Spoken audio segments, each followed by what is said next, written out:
Morning, gentlemen. I think we're just going to get started, and if people show up, they show up. There it is. So anyway, we have just a few things to talk about here. Let's see here. Get my notes up. You really need to read, obviously, the 3 problems chapter. It talks about important stuff. It's still important. You know, I first wrote this almost 10 years ago, and the same issues still need to be resolved. So there's some talk in there about deficits, and it's not difficult to understand what a deficit is, but you should know sometimes that term can be confusing. So if you have a trade deficit, that means that you're importing more stuff than you're exporting. And trade deficits they're not really a terrible issue. You know, what generally happens if you have a trade deficit is that the value of your currency falls and the value of the exporting country's currency increases. And so in the long run, they tend to even themselves out. So it's not like it's nothing, but it's not. You hear people get their knickers all in a twist because we have a trade deficit. It's probably not as big a problem as they say. Now, a budget deficit is when you're spending more money than you're taking in taxes and other revenues. So most governments within the United States, so states and cities and counties and whatnot, can't run budget deficits. Washington state has a law that prohibits that. I suppose we could, but you know, we don't. It's not considered good policy. Now, the United States government, on the other hand, often has a budget deficit. If we go all the way back to the 1990s when Bill Clinton was president, and they cut spending and they raised taxes, and lo and behold, for the first time in 30 years, we had a budget surplus. Now, George W. Bush became president, and he cut taxes because he promised, like Ronald Reagan had, that it would make the economy grow. It didn't, and the budget deficit returned and got bigger. So that was I think, bad policy. Then Donald Trump got Congress to push through even more tax cuts, and all that did was make the rich even richer, like they were hurting or something. So you can't run big budget deficits forever, and nobody suggests that. So that's a problem that also tends to resolve itself over time. It does take some discipline. It's not killing the economy. Now, there's an issue you really need to know about, which is trade. And trade is obviously commerce, you know, between businesses in different countries. And free trade is trade without barriers. Some people answering that discussion question, and this, in part, I asked that discussion question to get you pointed in the right direction, started talking about capitalism and whatnot. That's not it. Free trade refers to trade without barriers. Now, barriers can look like this. We could have quotas, and a quota is a limit on the number of units that can be imported. And what that does is it makes goods more expensive for the people in say, if we had a quota on imports from China, the goods we imported from China would get more expensive. The markets would bid the price up. So consumers pay for that. A tariff is a tax on import. I think we touched on this last week. High tariffs discourage trade. Low tariffs don't, but because they got such a bad name in the Great Depression, we've largely done away with them, which I'm not always sure is the best policy. As I suggested last week, you could have a low tariff and use that money to help people who have been affected by trade. The other kind of barrier is safety and environmental regulations. You could say, well, we're not going to allow you to sell that in this country because, you know, it's not safe, something like that. So it is something to think about because, you know, I see imported stuff from China. Now, I've lived in China. I like China. I like the Chinese people. I think it's a great place. I'm not wild about their government. But their safety and environmental regulations can be kind of lack. So I never buy food from China if I can help it. So even though I ate a lot of food there.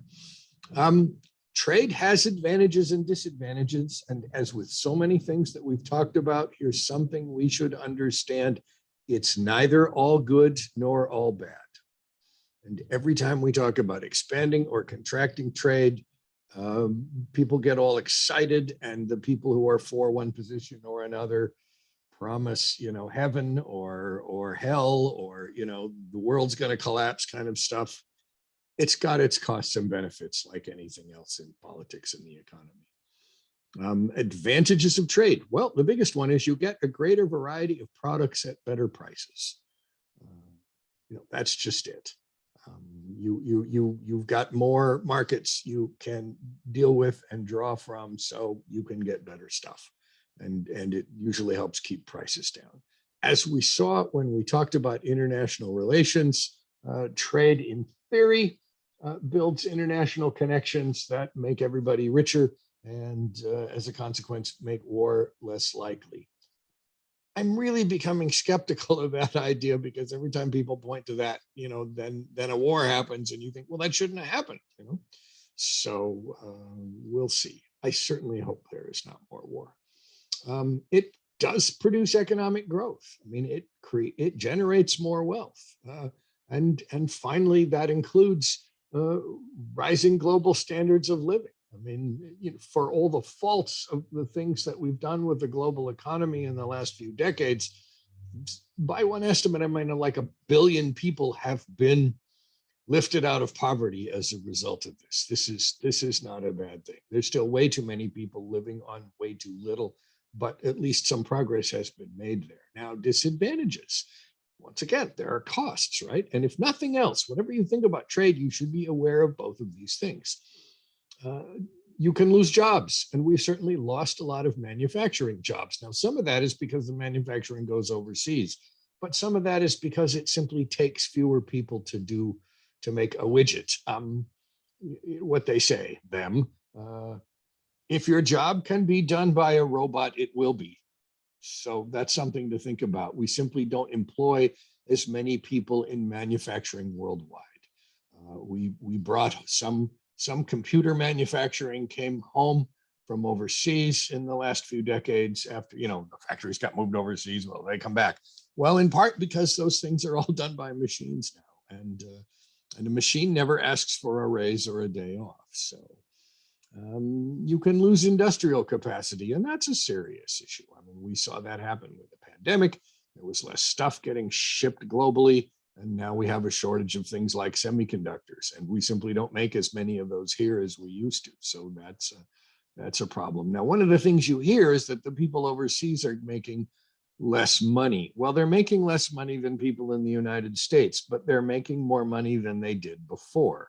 Nobody takes those jobs unless they're going to make more money doing that. So it does raise living standards in other countries, and that's not a bad thing for us either. So now, a more serious concern, I think, is that in other countries there can be poor working conditions because other countries may not have labor laws such as our own. So that's a challenge.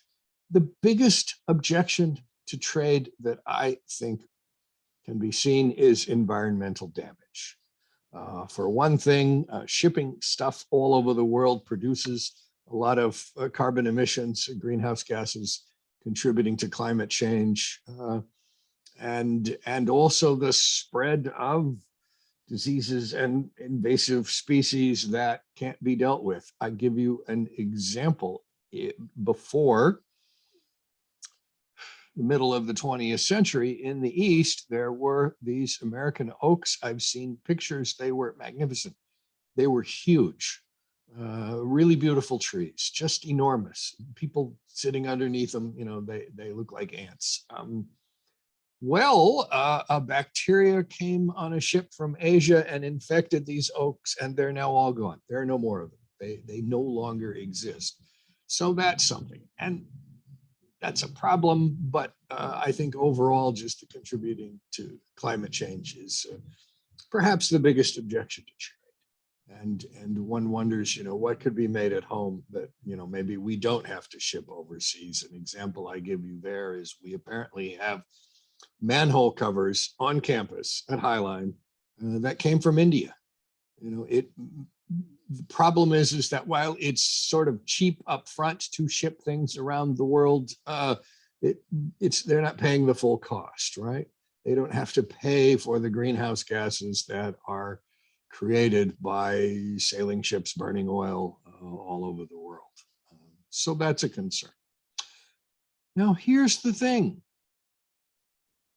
Almost everyone acknowledges that climate change is real and that it's caused by human activity.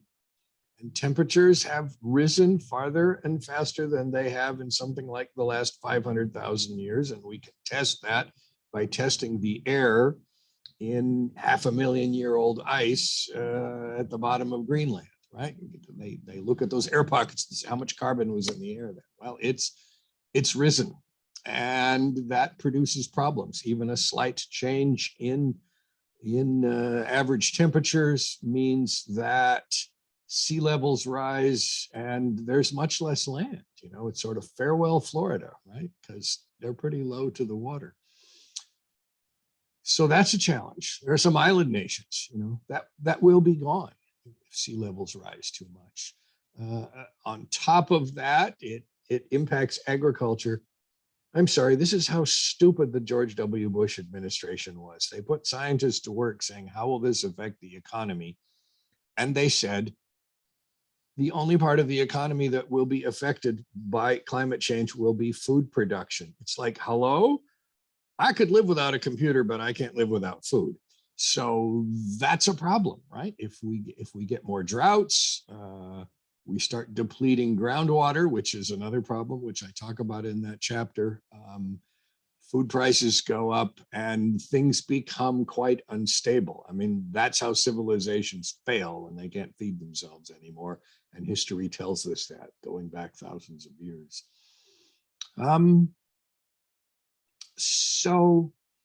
And then of course, more extreme weather, right? We're getting, the 100-year storm every year now. We're getting more storms. Up here, we're getting more storms. We're getting rain at times of year when normally we don't have them. So it's a challenge everywhere. So we know that there's a problem. 97% of scientists say that it's caused by humans. The 3% who don't are literally being paid by the energy industry, which has known since the 70s. Their own scientists were telling them, hello, we have a problem here. And the oil companies, I'm sorry, just don't seem to care. People get so wrapped up in the money that they make, they forget about the bigger picture. So what the political challenges of this is that if you start talking about doing things to address climate change, it sounds at least like, and depending on what you're doing, it could be true, you're threatening people's jobs, and people tend to react negatively to that. And so they take their resources and they use them to fight climate change in government, to win elections, if nothing else, to push people to say, no, it's not a problem. We don't need to do this. So that's the political challenge, I think. Jobs are threatened, leading economic interests to fight against doing something about climate change. The other thing that happens is that firms can move polluting facilities to less restrictive countries. So one of the things that gets proposed a lot, and we're doing some of this, is called cap and trade. So you put a cap on carbon emissions. You say, here's the ceiling. You can't do more than this. And if a firm goes over that emission standard, then they have to pay money. The firms that go under, they get credits, and they can sell those credits to the firms that need them because they're more polluting. It works. It works in theory, and it works a little bit in practice. It's worked pretty well in Europe, but part of what's happened in Europe is that companies there simply moved their most polluting factories to India and China, which don't have those restrictions. So that's not a perfect solution. You can tax things, but of course that produces political resistance. I mean, here's the thing. We've been trying to do something about this for decades, and nothing has happened. And nothing has happened in part because there is political resistance, because it's threatening people's livelihoods. So it's sort of like the definition of insanity is doing the same thing over and over again and expecting a different result. And that's what the fight against climate change looks like to me. My thought is pay people to do something else. Decide, all right, you got a coal mine, you have a property right, we're going to buy that from you. And we have precedents for this. That's how we preserved farmland in the Green River Valley way back in the 80s. King County pungled up some money and they started paying farmers for their development rights so that they wouldn't sell it. That's why the whole thing hasn't been paved. There used to be a lot more farms down there, but there isn't now. But there's some left simply because we came up with that solution. So why not do that with climate change, you know? So that's a possibility. Technologically speaking,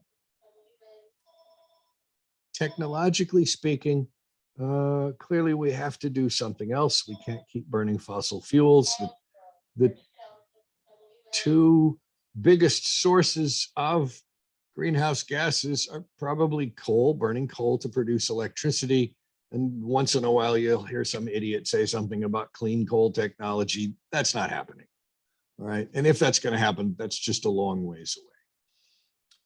And as world population grows, we need more energy. And then the other big source, of course, is automobiles. So how do we get more energy so that we can get away from that? Well, you can do a lot with wind and solar, and we could certainly do a lot more. The other piece of technology that has great promise that has been used some is hydrogen fuel cells. And the only waste product they produce is water. And, you know, so a model that would be different would be what's called distributed generation. Every house has a solar panel on it and a little baby windmill, and then they got a hydrogen fuel cell in the backyard. You could make that pay, right? Sadly, big energy companies are not investing in this. They're just, you know, they're just pushing the envelope as far as they can on how much oil and coal they can sell. Coal is going away. I mean, that's one of the problems for areas of the country that are reliant on coal mining, is that people just aren't using it as much. The other possibility, and this is never very popular, is safer nuclear plants. Nuclear plants are actually pretty safe. The biggest problem, of course, is what to do with the waste. And there's not an easy answer for that, but it's not impossible. The other environmental economic problem that you will inherit, you are inheriting now, is a lack of fresh water. As populations grow, we use more water. As I mentioned last week, if you just look at the Columbia River, you've got people who want that water for drinking, and people who want it for watering their lawns, and people who want it to generate hydroelectricity, people who want it for recreation, and people who want it for irrigation, and people who want it for salmon. So we have to find a way. There's plenty of water on Earth, and ultimately it's expensive, but you can build desalination plants and take ocean water and turn it into fresh water, and that's done in many places. If you're in the middle of the country, anywhere on Earth, you're not near an ocean, you can't do that. One of the things that I learned in my reading was that something like 40% of the world's water is lost through leaky pipes. Like I said last week, someday you'll have a home of your own. And if you know, one of your sinks is dripping, for the love of God, fix that right away. It adds up. Trust me from experience, right? You get a much bigger water bill. So that's a skill everybody should learn, you know, how to fix a leaky sink, or at least have it done. The other thing that could help this, I really think, is sewage treatment, because a lot of the world does not have sewage treatment. And that sewage treatment is simply you collect all the water from the drains and you put it in big vats and stir it around and let bacteria do their work. And the water's less polluted when it comes out. If you do that twice, that's called secondary treatment. It's still not drinkable. There is tertiary treatment, which often consists of running that water that's been treated twice through sort of a canal of swamp plants, and you can get very clear water in the end. So that's a concern. So those are all things we might understand for the exam, because I like you and you're here. You know the different, know what a trade deficit is, know what a budget deficit is, know what free trade is. think about the advantages and disadvantages, right? If I ask you a question about that, he said, hint, hint, I want you to say something more. You just list one advantage and one disadvantage. Clearly by now, it should be obvious that's not enough. You should really hit the important stuff in that answer. And then understand the political challenges of climate change, because I think this just doesn't get talked about enough. All people see is, we can't do anything or we must do something. And it's kind of like, well, you've all been trying that and nothing is quite working. Maybe we should try something else. But those are the challenges there. So anyway, my notes out of the way so I can see you. Do you have any questions about anything? We're almost done. It's your last class for this one. You've got your exam. The last exam, you've got the trade exam due, international relations. That's what it's about. We talked about that last week. Once again, the people who need to hear this aren't here, but if you just pop the questions into Google, you're going to get a wrong answer. You just take the time to read the chapter and make a few notes. You'll do great. That should be clear by now. If you say more, not less, right? Go back and look at last week's lecture, if nothing else, right? It's up there. The last exam is not a final per se. There's a few questions that ask you to reflect about what you did this quarter, but otherwise it's stuff from the last chapter of the reading. I don't think it makes sense for me to ask you a question that asks you to recall stuff we learned in the first week of the quarter. I mean, that's absurd. Mostly I want you to think about stuff, that's the whole point of getting a bachelor's degree. Learn how to learn. That's a skill you can take anywhere. So this is a little piece of that. And you'll think about things a little bit differently, I hope, in the world. You don't have to agree with me, but think about it. So questions. I'm going to be quiet now. I know that's hard. Anything I can clear up? Anything you want me to go over again? This actually is not about like the reading, but I just wanted to know your thoughts on the mask mandate lifting and the things around that. Oh yeah, no, that's fine. No, this is the kind of class where we can talk about anything, and that's certainly a political thing, isn't it?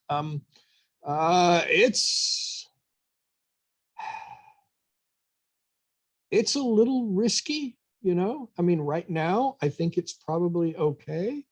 Depends where you are and what you're doing. Research showed that if you were unmasked in a poorly ventilated gym, you have a 99% chance of getting COVID because everybody's huffing and puffing, and God knows, what people are bringing in there with them. So I think you should really still think about where you are and how many people there are and how many people are close. It might still be good to wear a mask. The latest thing I'm reading is that there's a new wave, a new Omicron strain in Europe, and it's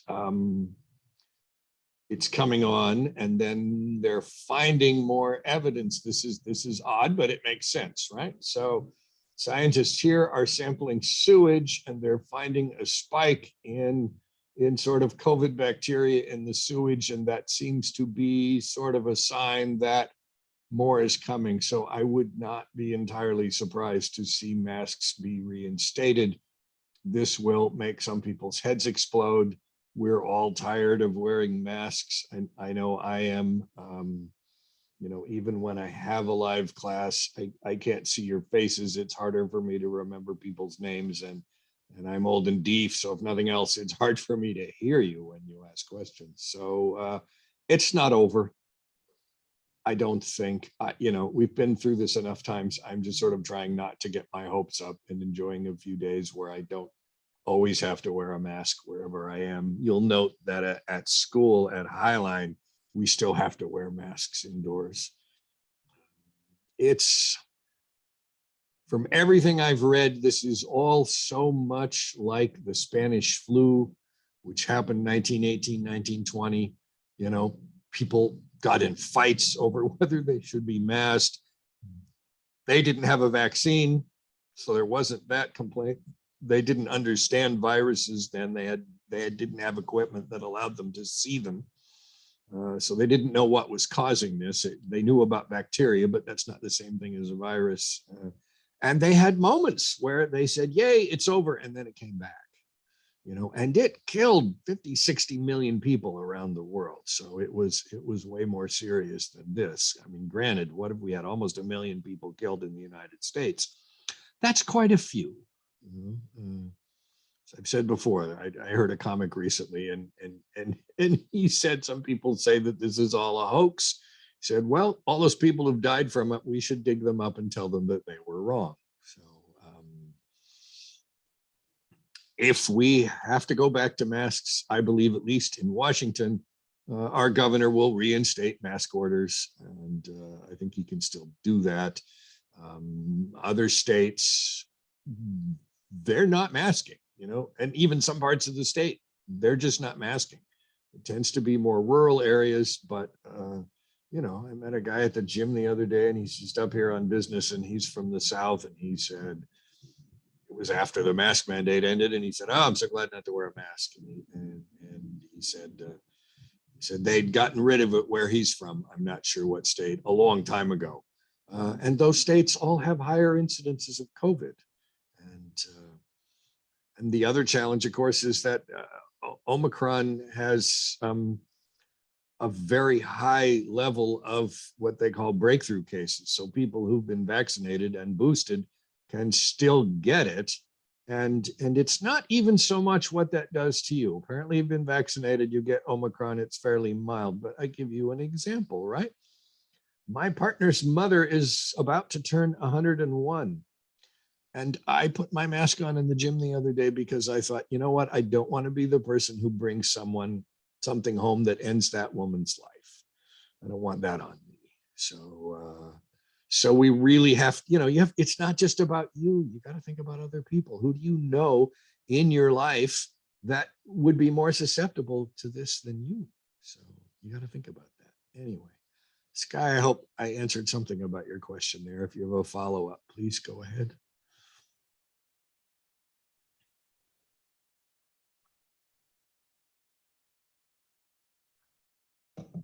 Anything else, gang?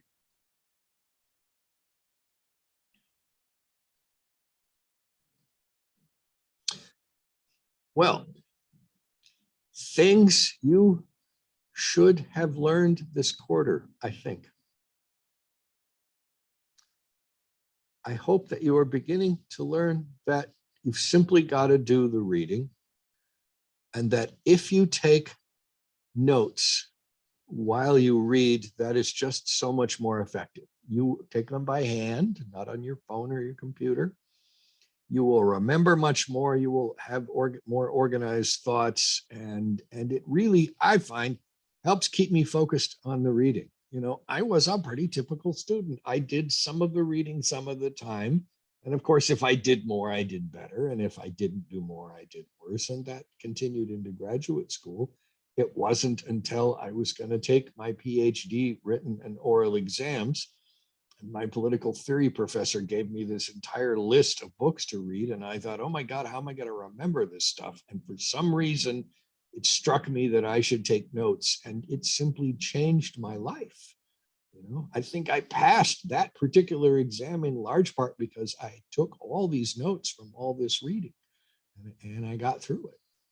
So students will say, was it worth it getting your doctorate? I mean, what the hell do you think? When I'm done talking to you today, I can go do whatever I want for the rest of the day because my job is sort of finished for the day. And for the next 2 weeks, I can get up whenever I want and go to the gym and pet the pups, whatever. So it's not a bad life. I'm not suggesting it, all of you become college PhDs, but it's a better life than I had when I had to go to work 50, 60 hours a week without overtime. So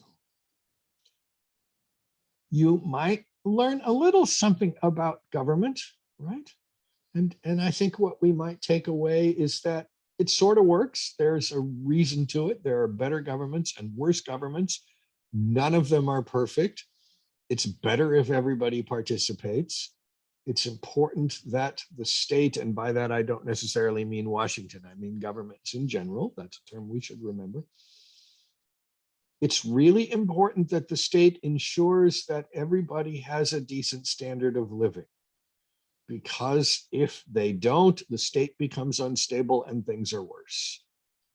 So if we look at it, just using our US states as examples, the states with higher quality of living, higher wages, people have better lives. And the states in parts of the country where they have a big division between rich and poor, things are not good. Things are not happy. So that's something to keep in mind. I think that's what the state needs to do. Keep everybody happy. Most people, like I said, people want jobs, they want a roof over their heads, they want some clothes to look pretty on the weekend, they want food on the table. And if people get that, things otherwise, get better. If we just look at, for example, election turnouts, if the economy's doing well and the country's at peace, fewer people will vote because they're satisfied. And when things are not going well and people are unhappy, more people will vote. So in the Clinton years, turnout was low because, country was at peace, the economy was booming, people had jobs, things were good. And then I hope that you will believe me when I say the best thing you can get out of college is to learn how to learn, because that's a skill you can take anywhere. And someday when you interview for a job and you have a 4-year degree and they ask you about that, the thing to say is, look, college degree proves that I can learn. And you've got a bunch of people in this building that can teach me how to do whatever, but I'm the person who can learn how to do it and make it better. So, all right. Other questions? Anything else I can help you with? And it doesn't have to be about anything in particular.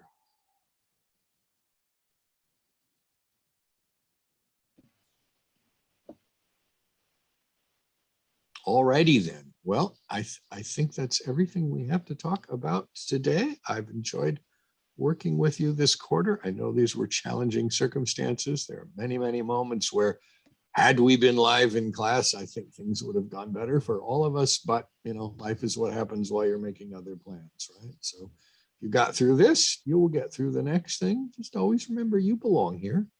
People, I think, come to college and they're not sure if they can do it. I mean, and we all have those doubts, right? Throughout college, I always thought I'm fooling them. I'm not that smart. But if you're here and you've made it this far, well, you are that smart, right? You can get stuff done. You can pass a difficult class, and this muscle gets stronger too, and you'll be better at just thinking about stuff by the time. Natalie? Did you know that you wanted to be like a professor for That's an excellent science? question. I'm a little slow. So sometimes I'll be doing something for a while and then I'll finally wake up and realize, yeah, this is what I should have been done. I'm the definition of white privilege, first of all. I make no bones about that. When I was a little kid, my father was working nights at Boeing and going to the University of Washington during the day. And I knew from the time I was 5 years old that I was going to go to college. And not many 5-year-olds who say, I'm going to be a scientist. I didn't know it was going to be this kind of scientist. And then I worked in newspapers and in the legislature for 20 some years. And while I was in Olympia, I thought, they had a Masters of Public Administration program at Evergreen State at night. And I thought, I could do that. And I did that. And I really enjoyed it. And then I thought, I'll get a doctorate because that was fun. Let's get a doctorate. And I did that. And it wasn't nearly as much fun. But if you don't finish, you got nothing. And my pop was actually getting his at the same time. So I was like, yeah, I got to get this done. Most of the people who entered that program did not finish. They got distracted. They went in other directions, which is fine. And finally, And then Highline would call from time to time because I went here too. And they said, you know, somebody just quit. Can you come teach this class? And the last time that happened, I just stayed. And it was about that time that it finally dawned on me that what I really like is college. And if that's true, there's really only one way to stay here. And then you're in a room full of people who maybe don't love college as much as you do, which is a challenge, but that's all right. You know, students are great. It's a privilege to get to do this. And like I said, it beats having a real job as far as I'm concerned. So eventually I realized that's what I want to do. But you know, the way to think about that is really, what is it that you love? You know, what is it that you love? And is that a way you can make a living? I've certainly had students, it was clear they were all about the money, and I think that's fine. You know, if your goal is to just make piles of money, well, go do that. You know, if there's something that you love doing that will also make you a decent living, for some of us, that's about as good as it gets. So, you know, pay attention to what makes you want to get up in the morning and then do that. But whatever you get a degree in, you know, the fact that you can learn and bits and pieces of information you picked up along the way, that'll help. That'll really help. If you decide then to go on to graduate school, it's just a grind. You just have to get through it. You will have classes you like and classes you don't like. It doesn't matter. You just have to finish them. You know, you gotta play the game. So for me, not really being a brilliant scholar, the only advantage I had was I could write better than most of the people I was going to school with. But I just took sort of a customer service perspective, and I thought, I am not going to be the pain in the ass student. I'm going to be the student that my professors are just sort of glad to see. So I didn't whine and complain and ask for extra time and ask to do stuff over. I'm sorry, some of you may have done that this quarter. It's all right. You'll get over that. But, you know, so just by being nice and respectful, I think got me a little ways. But hey, it's been a great ride. You know, I got to teach in China a couple times. You know, got to go other places. Got to write books. For me, that works. That's good. That's a good question. But find the thing that you love. Do that. Just pursue it. You'll get through it. Anything else?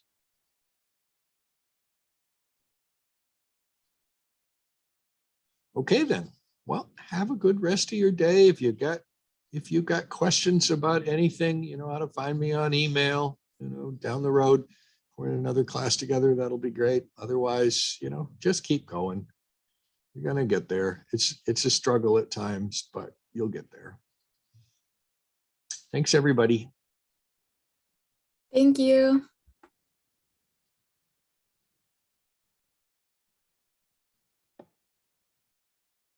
Theo, oh, he's gone.